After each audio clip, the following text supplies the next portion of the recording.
Hello. Maayong udto na sad mga higala o mga kapinuno TV.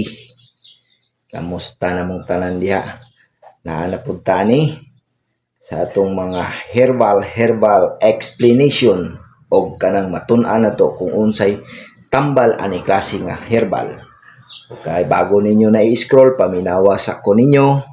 Kanis yan, tay bagong herbal karon nga atong i-explain para sa inyo ha. Sabi na katong mga bagong panganak ka mga babae diha, o kamong mga bana, paminaw pod mo, kaaro makakita jud mo ani.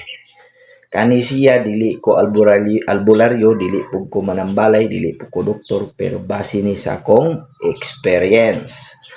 Okay ni guys, kaila mo anang kahoy nga Mansanitas guys, naara na sa atong tugkaran.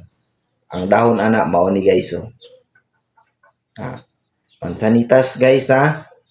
Nara na sa atong mga tugkaran kaya ato pagani nang ginikaon ang iyang bunga nga mura siya og kanang lignin nga gagmay ang bunga.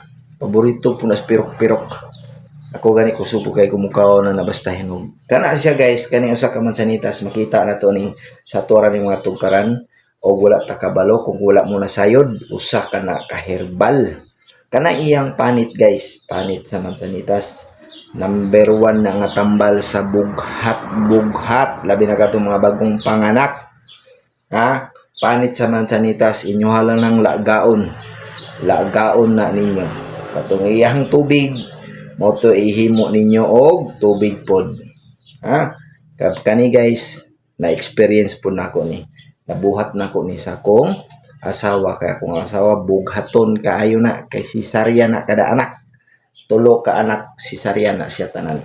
Kung kani siya, ako lang yung ginibahagi sa inyo, ako tub sa kanang naagian ako nga mga herbal para makabalo pod mo kung unsa ka na nga klase nga kahoy, unsa klase nga sagbot, ug unsay pwede matambalan ana sa ato ang lawas ug benepisyo nga ihatag niya sa ato. Kana lang guys, ang akong ipaliwanag sa inyo ha. Kani siya, kahoy nga mansanitas. Ug ayaw mo kalimot, ibahagi sa iba para makatabang pod mo. Ug ayaw kalimot, magbakas ta bago na to i-scroll. Kana lang guys, ug daghang salamat. Bye-bye.